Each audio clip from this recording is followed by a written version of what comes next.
What's up everybody and welcome to the channel. Today we're taking a look at the 2025 Nissan Frontier. This one is an SL crew cab finished in Bluestone Pearl. It is the longer wheelbase with the long bed. MSRP is $47,750. So let's take a full look at what the newest Nissan Frontier has to offer. 2025 is kind of just a slight mid-cycle facelift, really just the new front grille as well as the infotainment screen has been extended a little bit. So comment below, would you buy the Nissan Frontier? Is this the mid-sized truck that is going to save the game versus everything else being a 4-cylinder? Is this the last real truck standing? So underneath the hood, speaking of V6s, this is going to have a 3.8 liter naturally aspirated 6-cylinder, has 310 horsepower with 281 pound-feet of torque. Also has a 9-speed transmission, 4-wheel drive. Curb weight is around 4,900 pounds, and this can tow 6,700 pounds. Taking a look at the styling now, I do like the metallic gray you're going to get for the entire upper grille.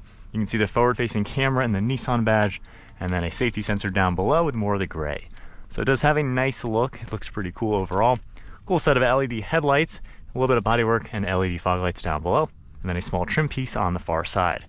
So it still looks like a nice up-to-date truck for 2025. You have sharp body lines in the hood, fading towards the windshield, so really can't complain up in front.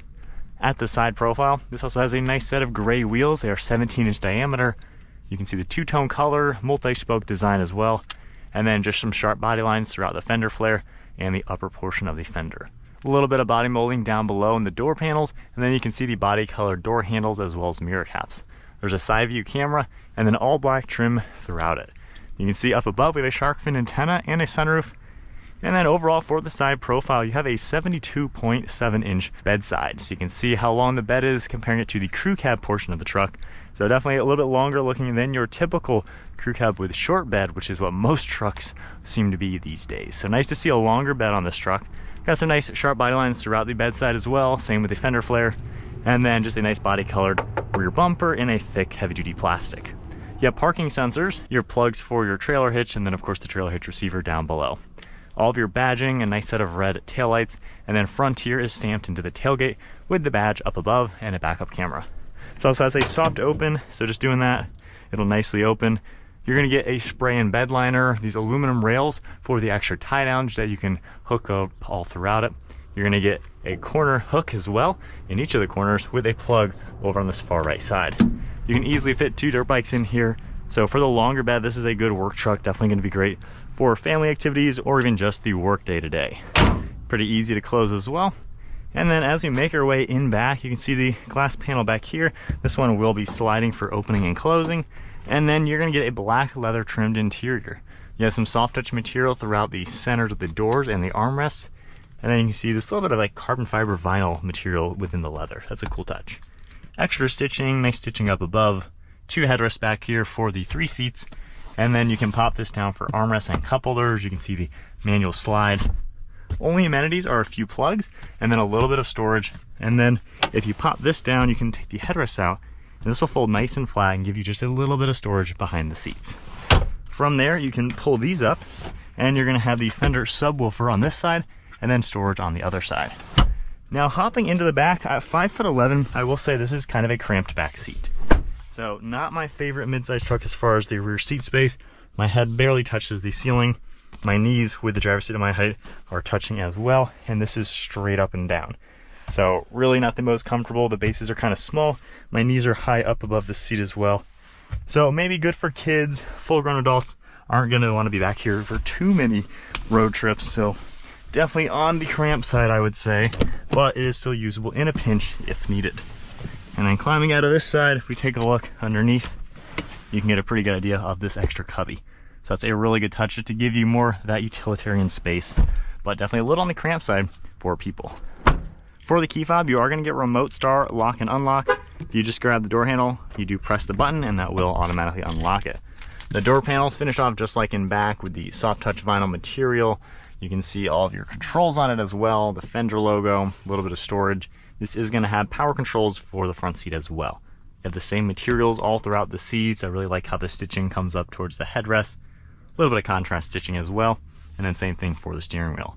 On the left side of the steering wheel, we are going to get traction control, downhill assist, the cargo lamp you can turn on and off, as well as that power outlet in the bed with a tow mode. And then hopping inside, foot on the brake, let's fire it up. You can see the new screen turning on along with the center, which is going to have 2 analog displays as well as a screen in the center. So you can configure it a little bit using this control panel. You can see all sorts of information throughout the center, basically what you would expect on any modern Nissan vehicle. Stock on the right for windshield wipers, left side is for headlights and turn signals.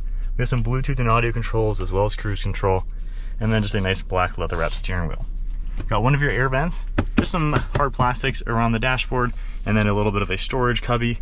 On this airbag cover, you have this kind of rubber material with this fake stitching design, silver around all of the air vents. And then for the new screen, it's basically the same screen we're used to, this right here, but they've added this section over here, which you can configure just a little bit. So if I scroll over and customize it, you can just basically change the clock. You can have the forecast, audio, turn by turn, things like that. So not really anything crazy fancy comparing it to the previous generation screen. They've just added that, which is helpful for like navigation. And then even when you go into reverse for the backup camera and top-down view, I wouldn't mind this being utilized for some of that nice screen. So a little bit old school still. With that said, you have all the normal things, Apple CarPlay, Android Auto, and then of course all the basic things under here, like your typical Nissans. Underneath all that, we do have different shortcuts for the camera, the home system, back, map, all that good stuff. Frontier is written out. Then you're going to see climate controls down below. You do have dual zone temperature, the fan speed. We have a plug over on this side. 4-wheel drive select over here with your auto start stop. And then down below we have heated seats and steering wheel. Extra storage space, cool little grab handles, cup holders, and a wireless phone charging pad. Got a nice padded armrest, and you can open that up and we have a good amount of space under there. Got a lockable glove box with a decent amount of space too. And then one last look at the interior. Again, pretty much the same thing you've seen for this generation Frontier, just with a little bit more of that navigation screen. Light colored headliner, and you can pop that open to see through the glass. You have the glass control, sunglass holder too, and then garage door buttons are underneath the mirror. All right, so setting off now in the Frontier. So this truck, some of the basics about it, it's gonna drive a little bit more old school than your typical competition in this class. You know, the Tacoma, the Ranger, the Canyon. This has the standard old school V6. It has very heavy steering, and it's just kind of a simple truck overall. Nissan really hasn't done anything drastic over the years, even with this minor facelift for the 2025. But when you're driving it, I mean, you have a pretty good ride height, you have a good view around, really good visibility. The windows are pretty large on the left side. Visibility over your left and right shoulder is what you would expect. It's really easy to see around in any mid-sized truck. So really no complaints with the normal driving. The suspension does seem to absorb the bumps really well. So it's a comfortable, pretty nice place to be. I wouldn't mind a little bit more adjustments for the seats. They do feel a little flat for my particular taste, but there is still good padding in them to make them just feel very normal. So if you just want kind of a simple, normal, old school truck, the Frontier is the last truck available. Really nothing is like this anymore. This is basically what the other competition used to be. With that said, with the V6, it does give you a lot of power overall. Stepping on it, I mean, it carries the speed nicely. You just have to drive this in a bit different way comparing it to the turbocharged 4-cylinder competition. You really got to lay into the throttle and use the revs and really get up there in the throttle. So if I go from a standstill, I mean, you really got to punch it to get moving. Half throttle, not really get any power until finally, and then it'll pretty much redline. So to me, I kind of do like the turbos better. They feel way more peppy around town. You're never going above 4,000 RPM. So I feel like with the V6, it is feeling a little outdated just because you gotta ring it out and floor it all the time, which I'm not a big fan of having to redline the engine all the time. With that said though, again, it's got good power. The 9-speed is pretty good. I wouldn't mind better throttle response. I notice if I come to a stop, like let's say I'm coming to a stop sign of some sort and then I'm back on the throttle, finally, that was like a 2-second delay of when I was on the gas pedal and when it started accelerating. So I wish there was better throttle response to this vehicle just to give me more of that connection when I first initially hit the throttle pedal. So again, there's that old school feeling in the Frontier to where you kind of just got to work it more and let it take that extra second to do what you need it to do. With that, the heavy steering, that is one of my complaints. I've been running errands all day with it, and when you're in parking lot situations, the steering gets a little annoying having to turn it a million times. It's got way heavier weight than every other truck in its class, so it's a little annoying. Feels like arm day when you're parking it all day long. With that, the turning radius isn't that good. I've noticed I've overshot many turns when I'm trying to park it. So just maneuvering this in slow speeds is not my favorite thing.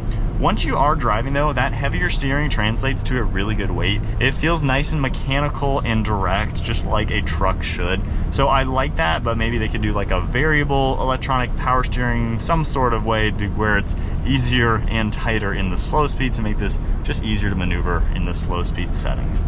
When we are traveling at higher speeds, you can hear a little bit of wind noise, but really nothing that is out of the ordinary. This does drive like a tank. It kind of feels heavy. It feels very solid. So I'd say build quality on the physical side is really good. It feels really solidly put together. The use of materials, I would say, are fine. We do have a lot of plastics. We do have real leather on the seats, and there's nothing really new. So this may not look as fancy as the competition, but honestly, you're getting pretty similar materials throughout the other trucks versus the Frontier as well. This one's just a little bit more cramped, of course, on those back seats, comparing it to everything else. One more acceleration coming to a stop. Again, I'm on the throttle, and there we go. Really gotta floor it. And that's just half throttling it. So again, it's a different driving dynamic comparing it to the turbo engines, which might take some getting used to if you're already used to more modern vehicles. But if you want old school, robust V6, very simple, and just a minimalistic layout and design, you know, the Frontier kind of gives you that old school truck still in a modern world.